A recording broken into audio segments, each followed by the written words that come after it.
Lestarikan alam hanya celoteh belaka. Lestarikan alam mengapa tidak dari dulu? Oh mengapa?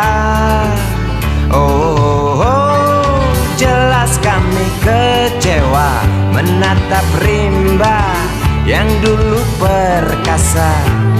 Kini tinggal cerita pengantar lelah si buyung.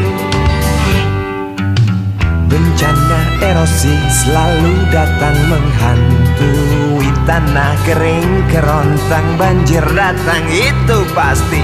Di si rimba tak ada